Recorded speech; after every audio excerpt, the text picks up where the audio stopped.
There we go. Okay. Okay. And then once it's fully live, then we will start speaking. I'll give you your introduction. Okay. Okay, and we are live, everyone. Good morning, everyone. Thank you for your patience. We had a little bit of technical, trivial issues, I'll say.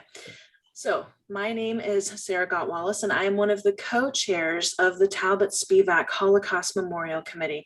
Once again, thank you so much for hanging on the line and waiting for us. I'm not going to take up too much of Renee's time. Okay. I want to give her enough time to go through.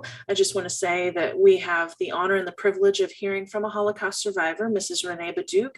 She's going to be telling us about her experience as a hidden child in France during the Holocaust.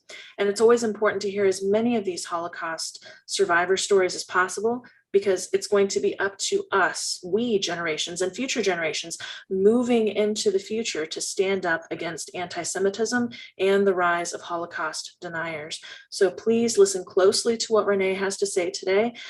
Please direct any questions that you may have into the chat at any point in time, and I'll relay those questions to her as long as we have time for those. If not, I will put my email address in there and we'll be able to follow back and forth with questions that you may have for her. But without further ado, and before I take up too much of her time, I present to you the lady of the hour, Mrs. Renee Beddouk. Thank you, Sarah. I was born in Paris, France, of French naturalized parents. My father originally came from Poland as a young man. He enlisted in the French Foreign Legion and then the French Army. And at the age of 24, in 1931, he became a French citizen. My mother was the youngest of 6. Can I have the family first picture, Sarah? This is a type of picture. It's a sepia colored picture. It's a type of photograph that was done in the early 1900s in Central Europe. This is my grandmother. I never knew my grandfather because he died young. And this is my mother, the youngest of 6. There were 4 girls and 2 boys. The first 3 children were born in Poland, and the younger 3 were born in Astrakhan, Russia, by the Caspian Sea. How my oldest aunt, my Aunt Helen, managed to bring her mother and siblings to France, I have no idea. I know that they came young. They spoke, all the children spoke French perfectly without an accent. My grandmother had a little bit of a Central European accent, but she spoke also very fluently. So I don't know. The only picture I have of my parents is their wedding picture. Yeah, the picture. This is the only picture I have of my parents together. I have one other picture of my father in a suit in a field somewhere. How they met, I don't know. My father was a tailor and my mother had been a salesgirl. This is my Aunt Hannah. She was the 3rd daughter. And we lived with my grandmother. We go down. My grandmother lived with us, so we lived with her in Paris. I was a child, so I don't have many details. But this is a picture of me in my mother's arms with my grandmother. In Paris is a city that is cut into 20 sections called arrondissement. We lived in the 11th, which was predominantly Jewish. And in every area, there were small green parks, small parks, where the mothers could bring their children, no pets. So I have quite a few pictures in my mother's arms like that. This is a picture of my oldest aunt, my Aunt Helen, who raised me, and Uncle Jacques. He was a milliner by profession, but as a young boy, he had worked in the coal mines of Poland and developed a lung disease. at the time, they were both living in Paris. And at the time, the only operation that was made to cure him was in New York. We had cousins that had come from Poland, probably in the late 1920s or very early 1930s, and who were well established. So my aunt and uncle wrote to them asking for papers so that they could come to the US. In those days, the people filling out the papers had to be totally financially responsible for the incoming people, so they wouldn't be at the charge of the government. Now, if I can have the map, after the First World War, the French built a series of fortifications along the French-German border because through the ages, there had been wars, skirmishes, a lot of problems. So they built these fortifications after the First World War, thinking that would stop future invasions from the Germans. Well, if you know the history, how the Germans went east first with Austria, Poland, Czechoslovakia, and then they decided they would go west. So forget about the Maginot Line. This was called the Maginot Line in honor of the Minister of the Army at the time. And they went through Holland, Belgium, Luxembourg, and in 2 weeks, in May of 1940, they were in Paris, much to the dismay of the French government. The French government called upon their hero of the First World War, Maréchal Pétain. Of course, the First World War ended in 1918, and here we are in May of 1940. And so a lot of water has gone under the bridge. Maréchal Pétain, they made a little bit of to-do of fighting the Germans. And in June of 1940, Maréchal Pétain made an armistice with the Nazis in which he cut the country in two. As you see Paris here with a swastika, and this was the line that cut France. And he put his government here in Vichy. But the Maréchal Pétain, I call him an old fuddy-duddy, but he was an anti-Semitic fuddy-duddy. Now, the Germans, the Nazis, were not the ones who went after and picked up the French citizens. They gave their orders to Maréchal Pétain and his staff of needing so many people. And Maréchal Pétain sent the French police to pick up the French citizens. So my aunt and uncle, I presume it was probably 1941 when they finally got the papers from the States.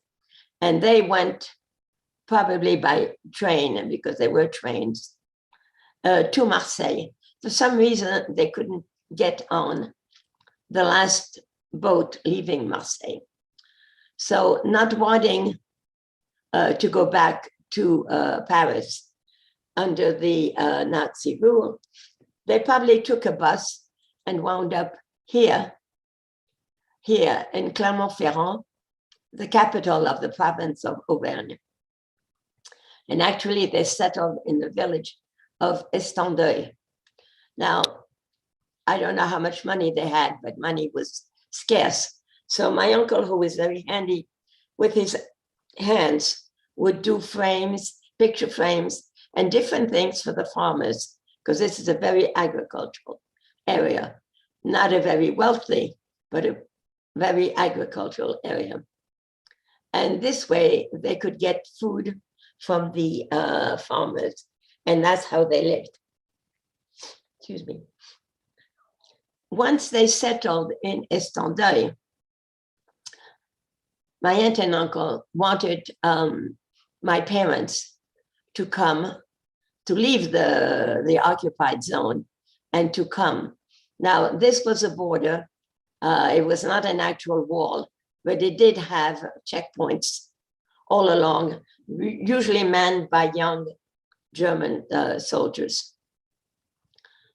Apparently, my father dragged his feet. He was not, he was worried about making a living.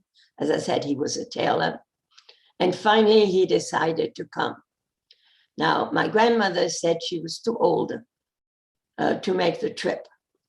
And since she was known to all the merchants in the neighborhood, she said there would be no problem. In those days, there were no supermarkets. There were the individual stores, and everybody in the neighborhood knew my grandmother, Madame Benache. So my parents came. I think I was probably 7.5, maybe 8, not more than that. What I do remember is we traveled at night on ox-drawn carts.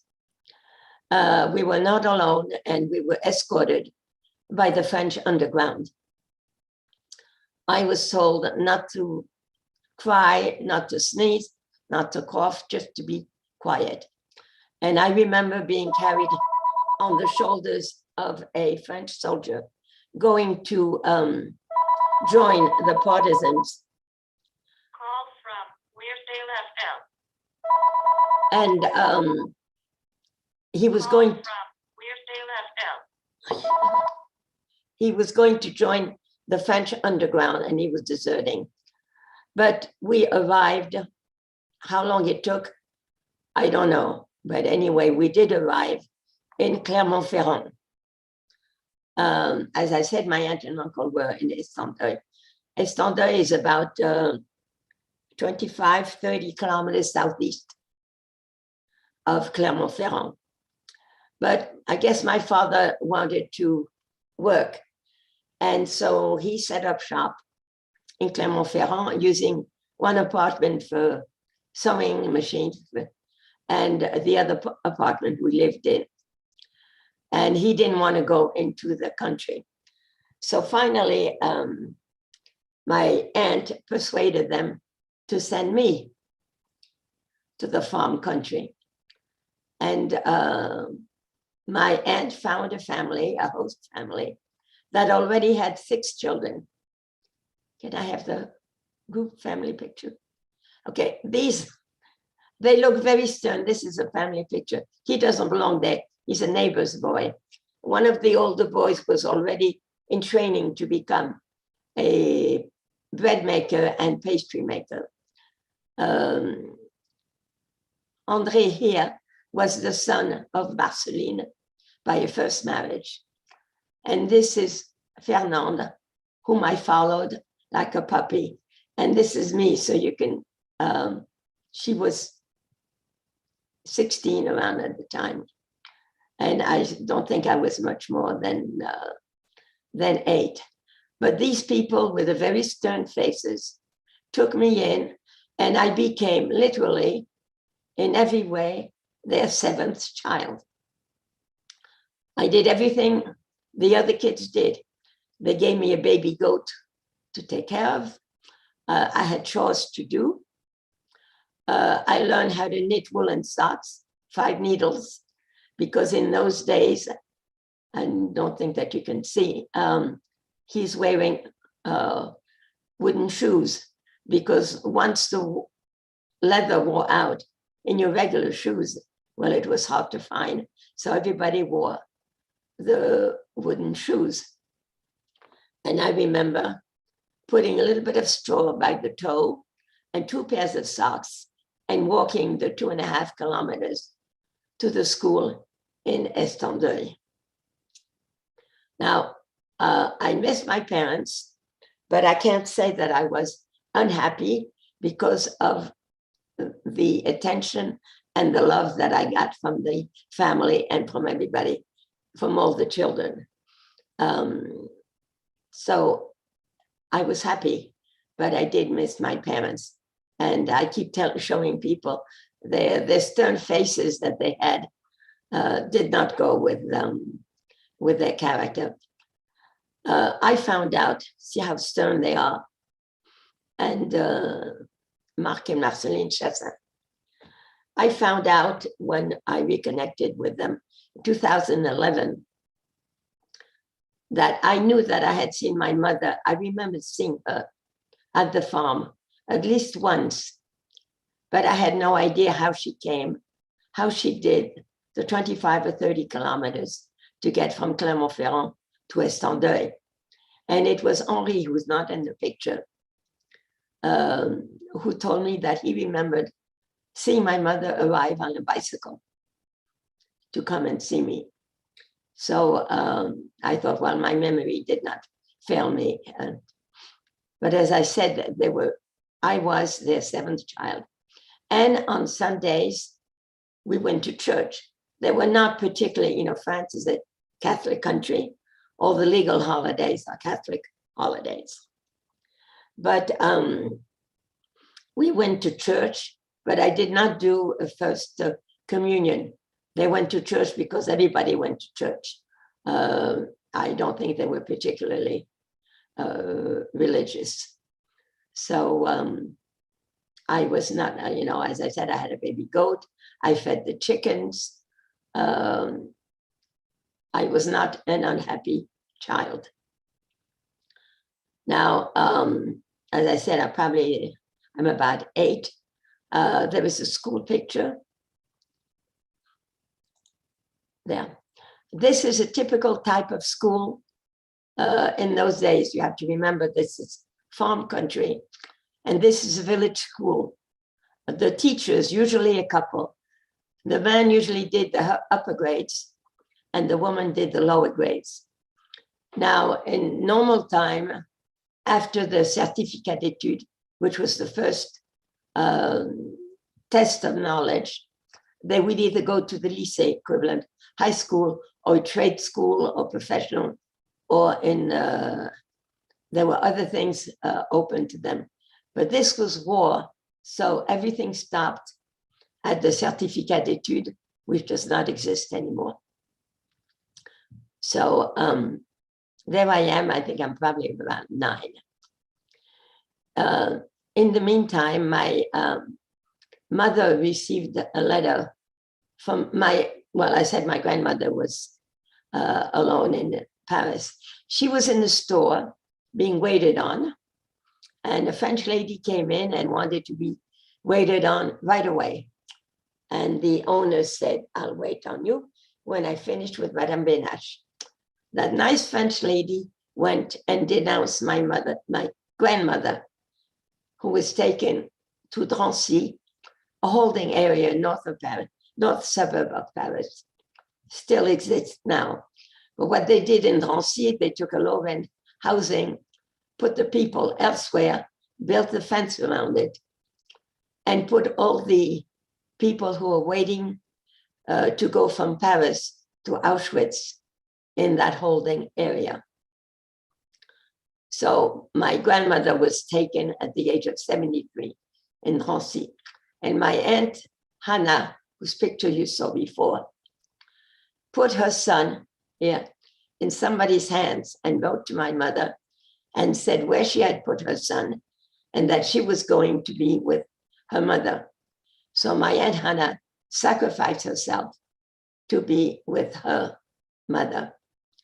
So my mother, armed with false paper, went from Clermont-Ferrand to the Paris area, picked up my cousin, and to bring him back. And what happened is that they were stopped by the separation line by young German soldiers. And all they wanted to know was whether they were Jewish. So of course my mother had papers that said they were not.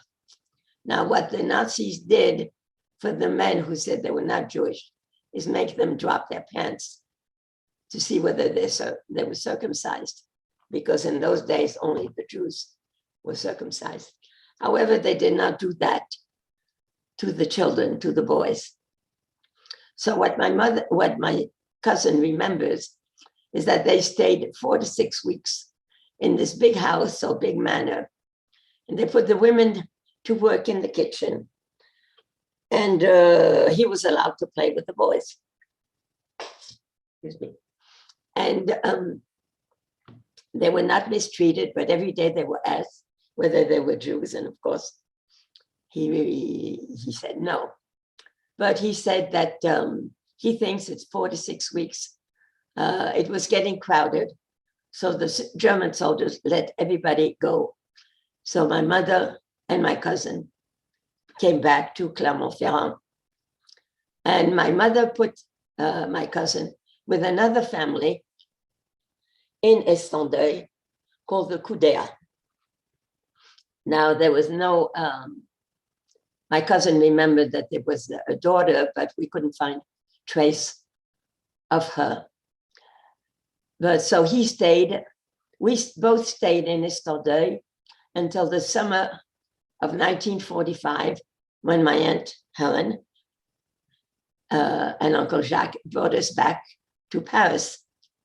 Now, among all the brothers and sisters, nobody had room to take care of either one or two of these orphan children. My cousin's father had already been taken to Drancy and to Auschwitz. So my aunt and uncle wrote to the cousins in New York again, and this time asking for papers for them, the two adults, and us, the two orphaned children. And we came on the first non-military boat that left France after the war. I'm sorry, I do have a picture of the boat. It was a converted cargo. Oops, there it is. It was a converted cargo of the French line. And what they did is made cabins for the women on one side and the men on the other. So my cousin went with my uncle. I went with my aunt. There were cabins for 4 people. I remember, I would never recognize it, that there was one woman with us. And all I remember is that she complained constantly. And, you know, I had just turned 12. And when you hear somebody complain constantly, you remember it. Well, it took us 14 days to cross the Atlantic. Now it takes less than 5 days. We also hit some bad weather. So I may be from a water side. I don't like the water very much. But we arrived in New York and stayed with the cousins. Now the cousins, there was the grandmother, and from what we can figure out with her granddaughter, the grandmother and my grandmother were either sisters-in-law or first cousins.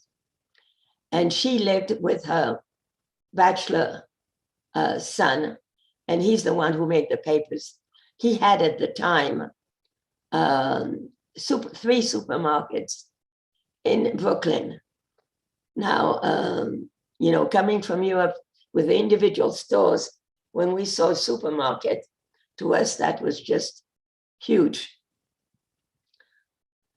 And other than him, he had a sister who was married with 3 children and a boy who was a little older than me, a girl a little younger. And we stayed with them. So we sort of camped out in the living room. And my cousin Shai went with the boy, I went with the girl. And my aunt and uncle were in the living room. But they decided that us children had to go to school. Now, when we left France, I had begun in September of 1945, my first year of high school in Paris. We left at the end of February. And the Board of Education in Brooklyn at the time thought for us to really learn English was to put us in kindergarten. So imagine a dark room, because I remember it dark, on the lower level, the little kiddies holding a hand 2 by 2. And at the end, my cousin and I, a head and more than a head taller than the children. Having begun my first year of high school, I was very mortified. Anyway, this lasted about a month or two, and then a friend of theirs found an apartment in Flushing, Queens, which was fine for us, except that it was a smaller apartment and only had one bedroom. So my cousin and I slept on trundle beds in the living room. Now, the picture that you saw a little before, we're about the same size. He turned out to be 6 feet tall. I did not. So I kept all my inner feelings inside because I felt I had to adapt to the new country, to the language, to everything. And my cousin, he was vocal and did not keep it in. So he complained all the time. And after a while, after a few years, he told my aunt just to send him away, as far away as she could. Well, she found a home, a Jewish home in the St. Louis area. And that's where he went.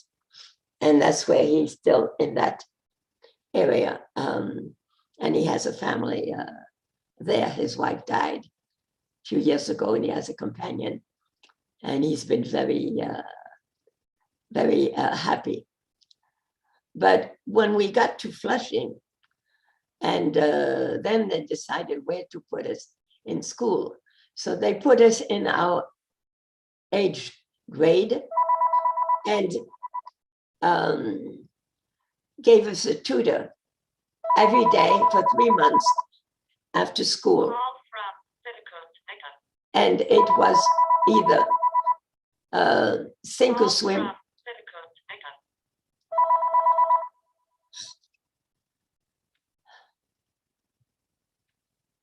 So for 3 months, we had this tutor, each had our own tutor, and then our English was much improved.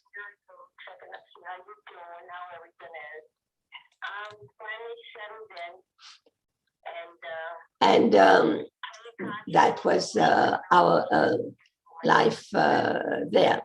Now, some of the other papers, I haven't talked to you in a while. I know I was through all these little different. Anyway, these are cards that were given to us by the French government. Can we go to the manifest? This is the actual manifest of Nazi manifest of the transport number 60 from Paris, from Drancy to Auschwitz. Yeah, there you have my parents' names, date of birth, profession. Here you have food that was sent, taken from France to Germany. There was chocolate, sugar, potatoes, salt. Everything that you wanted was there. It was not for the prisoners. It was going back to Germany. Now, as I said, this is the actual manifest, number 60. Now, the French authorities have my father being in Drancy since 1942, which is a mistake, because he didn't get there to 1943. And I don't know how the French, I never bothered to correct the papers, but everything. So these are cards that say they're political déportés. I don't know how you say déporté in English. So it has, see, this is from my father. And it has the wrong date because that's June 1942. And this is from my mother. And this is a card, me as their daughter. There's another paper that said that they have disappeared with also the same wrong dates. Now, since I have the actual manifest on which they went from Drancy to Auschwitz, all these papers, but I didn't bother to have them corrected. Now, when they were taken from Clermont-Ferrand, my father found a man who was also a tailor Jacques Brodach, whom he knew as well as other people. And Mr. Brodach doesn't remember seeing, he was with them from Clermont-Ferrand or Moulins nearby. And all the time that they stayed in Drancy, which is about 3 months. And then on the trip, now he doesn't remember seeing my mother once they arrived at Auschwitz. So that means that she went directly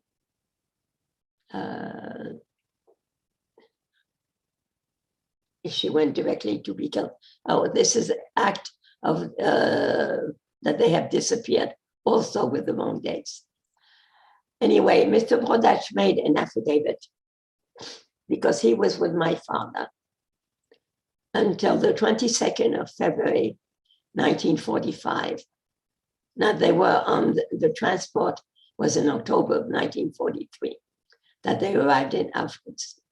And they went to different camps, to Bergen-Belsen, Buchenwald, Elrich, Doha.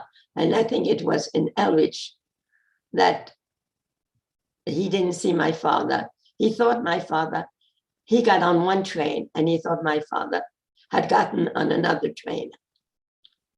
But whatever my father was on never arrived. So he says, he made a sworn affidavit that he saw my father until the 22nd of February, 1945. So, as I said, I never bothered to have that corrected. So when we living together with my aunt and uncle and my cousin for a while, a few years in that small apartment, my cousin and I fought constantly. I know brothers and sisters can fight, but we fought constantly. And what I knew I had to do was to adapt, because at the time, the only thing that really mattered to my aunt and uncle was my uncle's health. And in a year after we arrived, he was operated in doctor's hospital and lived many years after that. So there is my story. I don't know if anybody, I lived in New York with my aunt and uncle in their home. Yes, oh, this is the manifest, the ship's manifest of the Roi. I was in Washington some years ago on a convention, and I went to the National Archives, and since I had the dates, they fished out the passenger list, and there we are, my aunt, myself. I didn't look for my uncle. There's my aunt, and there is me. And my cousin said he was really doing, there were other kids and they were just having, just wandering all around the boat.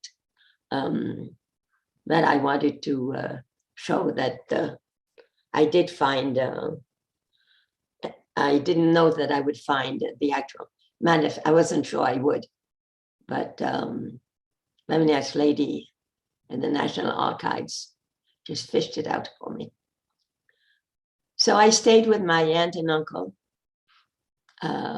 well, until I got married. So I don't know if I have skipped when the people were in Drancy, they were shut out, but the French people who worked in Drancy, most of the time accepted to carry mail out. So my mother managed to get a letter out, which I will read to you. Oops.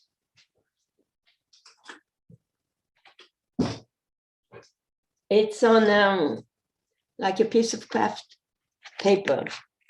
And she wrote at the same time, to me, to my aunt, and to the lady where I was. She made a mistake about the name, the first name, because she put the name of a neighbor. So I will read what my mother sent to me. My dear little girl, this is translated. So if you think that it's a little bit stilted in English, I translated literally from French. I hope that you're in good health as well as Simon. I do not know when we will see you again, my darling. And I ask only that you obey grand-père, that's what I called the farmer in Gégel, because for the time being, they are your new parents. We're leaving here Wednesday morning for I don't know where. We kiss you very hard as well as Simon, your mother and father. We think of you all the time. Now, my aunt who raised me, her name was Helen. Helen with an E at the end, French way, Starkman. And she thought that that didn't sound French enough. So she took the name Louise. You know, everybody had so many false papers that nobody really checked. So she took the first name of Louise and the last name of Fuchs. Fuchs is a Alsatian, could be a German name, but also an Alsatian name. The French province of Eastern province of Alsace-Lorraine were at times French and at times German, back and forth. So Louise Fuchs fitted very well into that. So she writes, dear Louise, it is again lack of luck. I hope that you are in good health as well as Jacques. I'm counting on you to do what is necessary for the kids until I return. I hope it won't be too long. We have met Jacques Brodach and Lulu, Giselle's sister. Regards to everybody. Big kisses, Delia.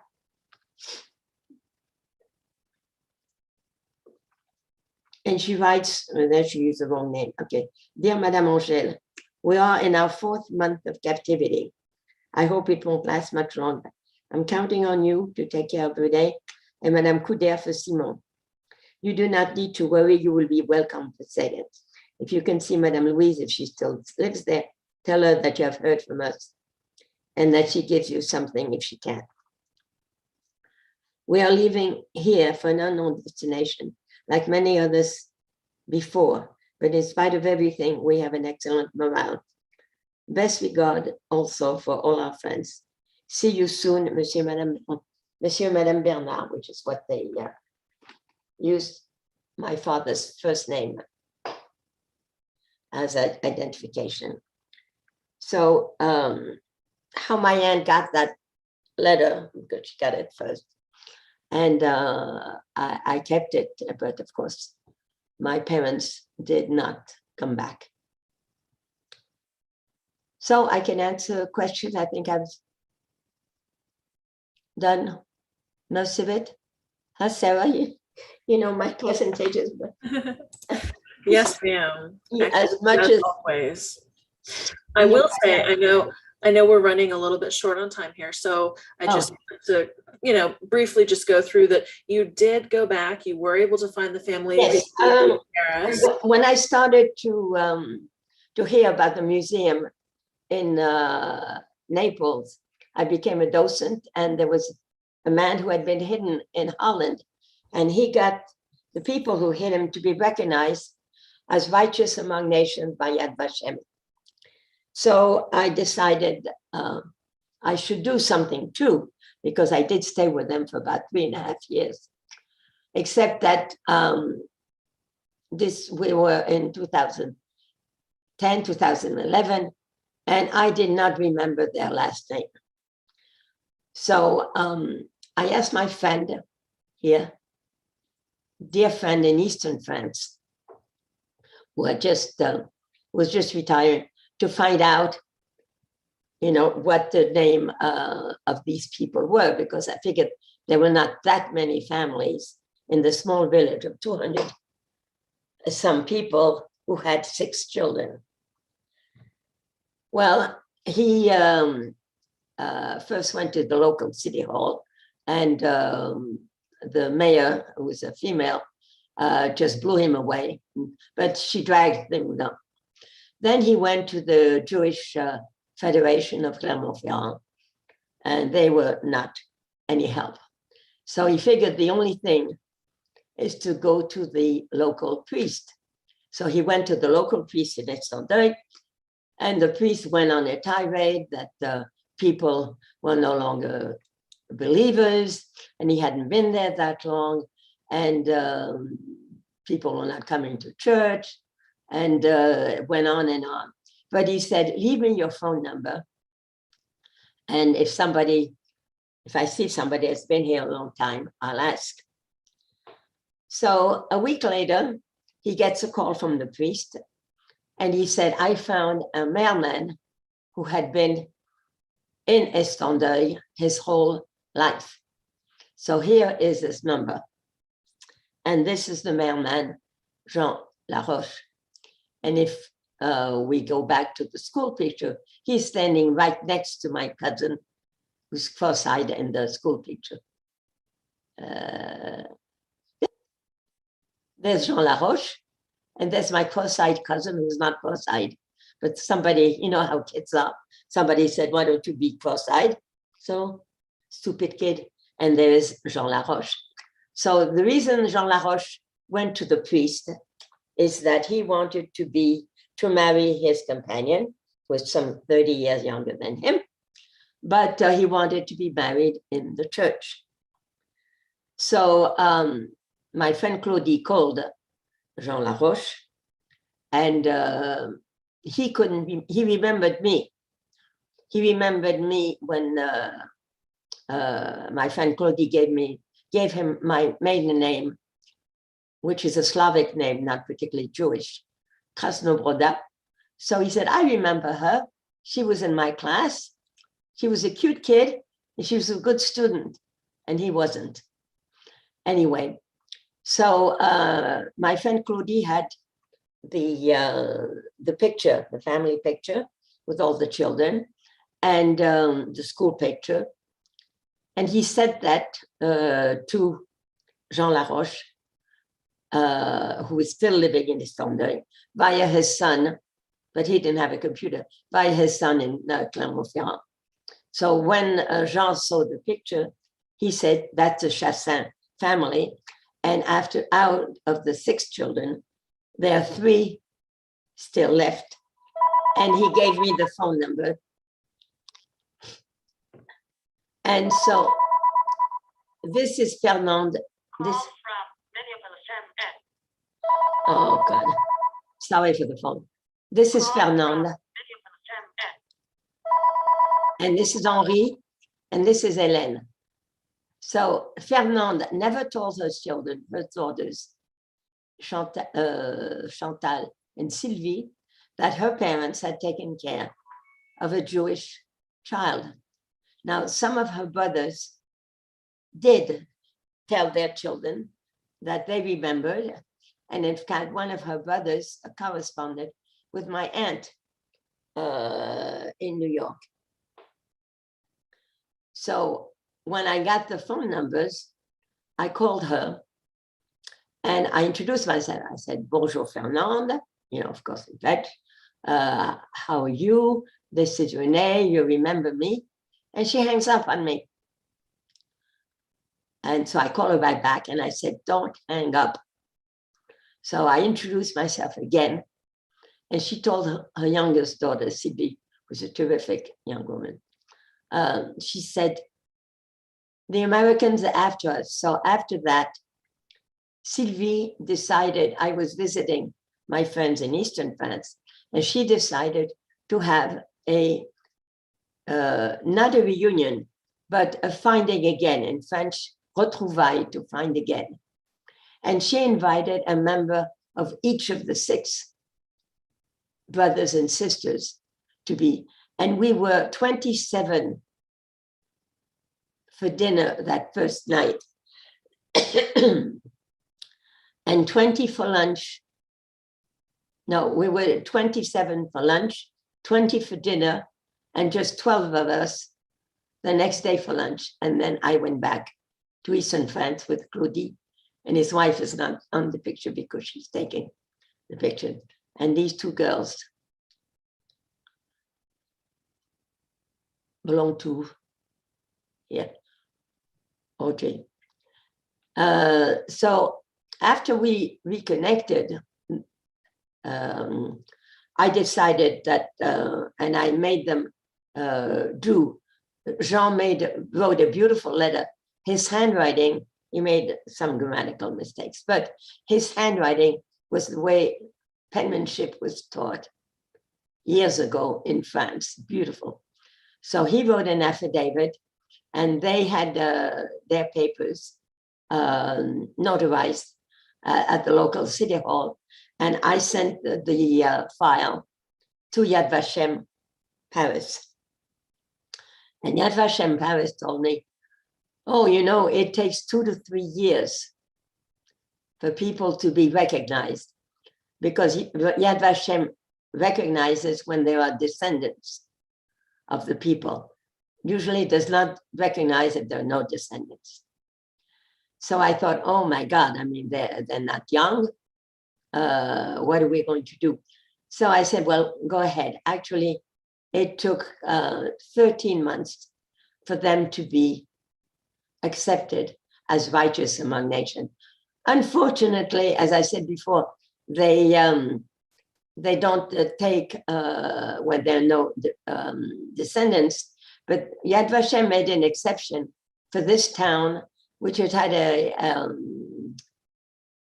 an orphanage where they had hidden during the whole war 6 children, and they hid them all the time. So Yad Vashem made a mistake and put the honor day with them, where the mayor was an absolute and not very nice to Sylvie, but being the age of her aunt and uncle, she decided we'd go with them anyway. Well, as it turned out, her Aunt Helen passed away in that year. Now, he is a representative of the préfet. You could call the préfet the local governor of the province. He is a senator, and there are people. Then in France, if the mayor of the town has a sash with the colors blue, white, and red, and the other pictures we did take in there. So we were they were recognized. There was a member of the Israeli embassy who gave them a diploma written in both French and Hebrew, because they're French, and a medallion that said, this is a diploma. It's French, it's Hebrew, and for this, and this is the whole family. They're just, this is the immediate family. I'm holding the diploma. She's holding the medal, which you can see here. And it says on it, he who saves a life saves the world. And altogether, we were about 40 some. And afterwards, we all went out to dinner. Some of his children lived 2.5 hours away. There were just a handful, 3 or 4 people who could not, in the immediate family, who could not take time off because it was a weekday. And it was March, so it was cold. A friend of mine from Naples loaned me a jacket. And this is my son. And there is our famous mailman, Jean Laroche. And there's Fernande. And after that, I spoke to Fernande every week until she passed away 4 years ago, a week shy of her 89th birthday. But I made several trips, and I spoke to her every week. There were not long conversations, but she waited for my calls. She didn't hang up on me anymore. And about 3 years ago, I made a special trip because Henri was not well. And Sylvie came to pick me up in Clermont-Ferrand. And we visited, and it was very emotional. And there was his wife, Jeanette. And it was very emotional because he was not well at all. And he died about 3 or 4 months later. Now, I had asked the florist to make a nice boutonniere. And when he found out what it was for, he went overboard. And so the boutonnieres came out to be sideways on both of them. They could not, he put so many flowers that they could not stand straight. So we gave up and let them, whichever way they fell. I wanted a nice boutonniere for them because they were the ones being honored in the name of their parents. And that was the whole family. And as I said, some of them, I think he's from Clermont-Ferrand, so is he. There's some who came as far as 3 hours away. So we all went out to lunch afterwards. So it was very nice. And this was really a reunion. This was no longer finding again, but it was a reunion.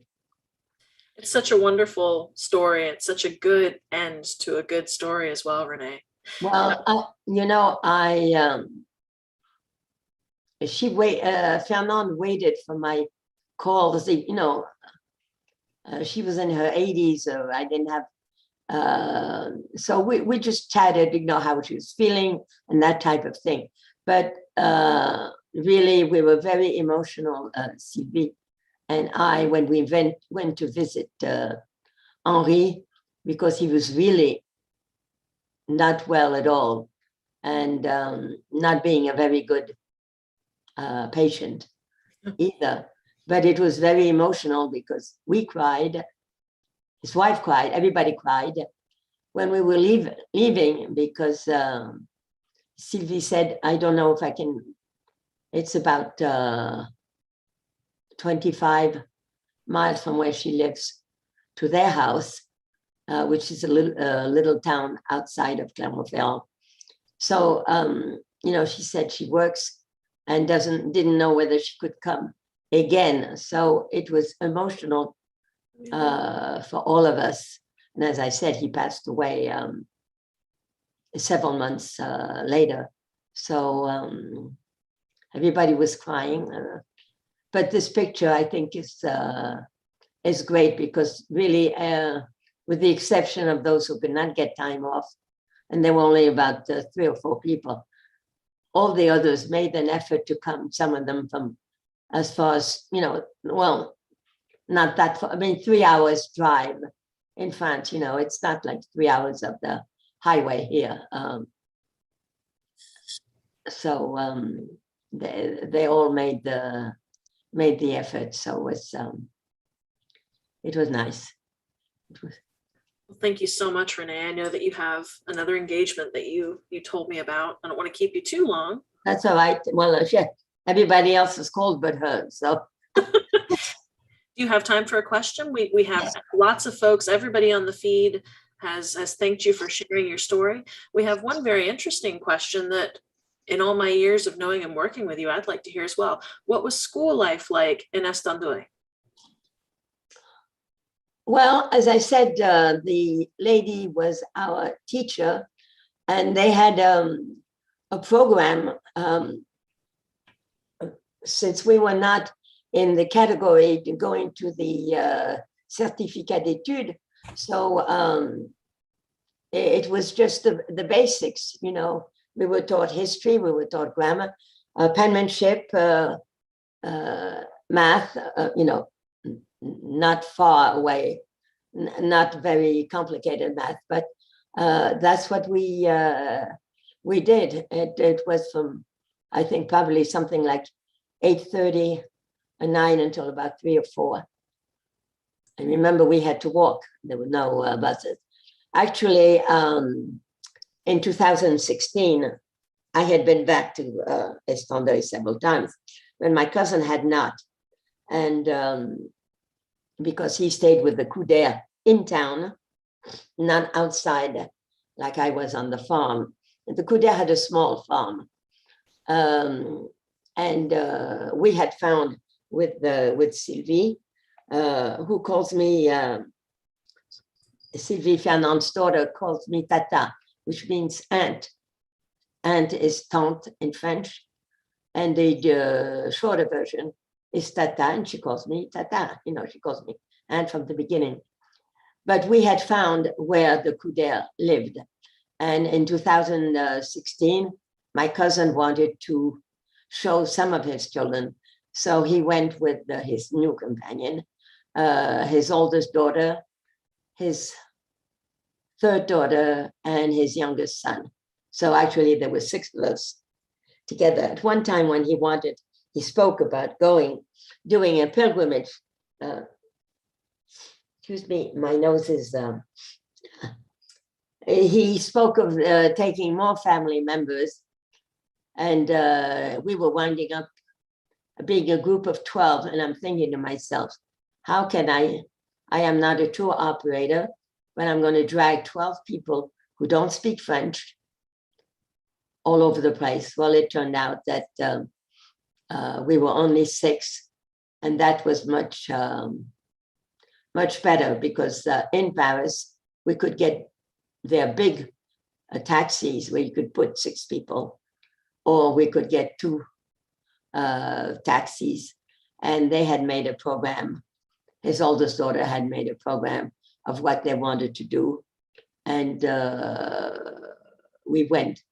But we only stayed there. They only went for a week, so it was very short. And we spent 2 days, or a day and a half in Sunday. We visited with Sylvie, but we stayed in Clermont-Ferrand. And so that cut, and we couldn't go to the Holocaust Museum in Paris because it happened to be some kind of holiday or something, and the museum was closed, and we couldn't see at the time. My cousins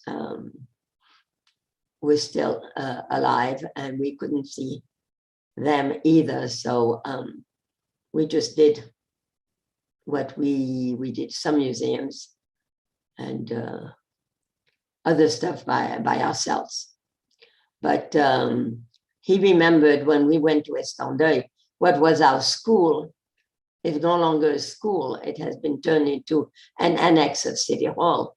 And whatever kids are in the village of Estendeuil now are being bused to a nearby village for school. Now they wanted to go, Sai wanted to go to show them the church. Well, the church is on a big hill, and I was not ready to go up the hill. So we did go to where he was, rang the bell, and I explained to the nice man, and he didn't remember. He had bought the house through somebody else. So, but he let Sai and his kids go upstairs to the bedrooms, which I didn't like the staircase, so I stayed on the ground floor. And so a nice gentleman, and he walked around the village with us, and Sai explained how things were, how he was living there, and so forth.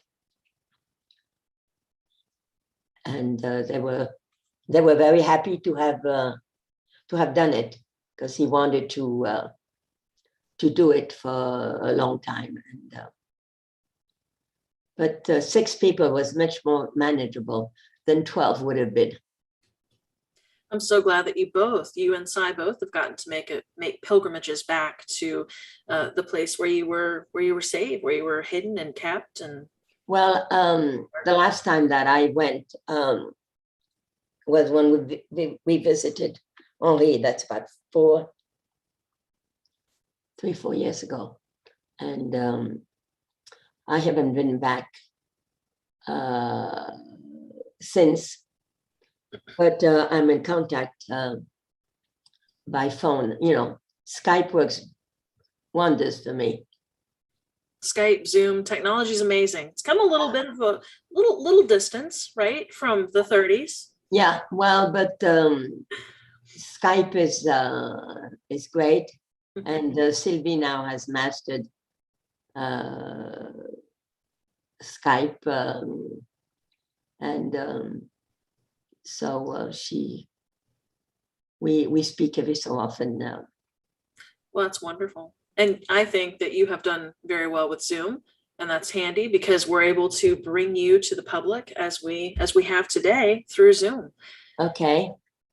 On that note, thank you so very much for sharing your story, Renee. Big outpouring of thanks and appreciation and love for you here. Okay. Thank you. Well, Yes. If they have any question, you can always. Absolutely. If you folks think of any questions, follow-up questions for Renee, you can see my name in the chat. It's Sarah Gottwalis. So my email is just sarah.gottwalis@fsw.edu. And if you have any questions that you think of, later tonight or tomorrow or next week, feel free to send me an email and let me know your question. I'll direct that to Renee and I'll get right back with you as soon as we can with an answer for you. So on that note, thank you so very much, Renee. And until we meet again next time. Okay. Thanks, Sarah. Thank you, everyone. Have a wonderful day. Our next panel is at 12:30, and we're going to be hearing from Richard Stein, who is another second generation. His parent, his father, I believe, was a survivor of the Holocaust. So stay tuned. That's up next at 12:30. Bye-bye, everyone. Bye.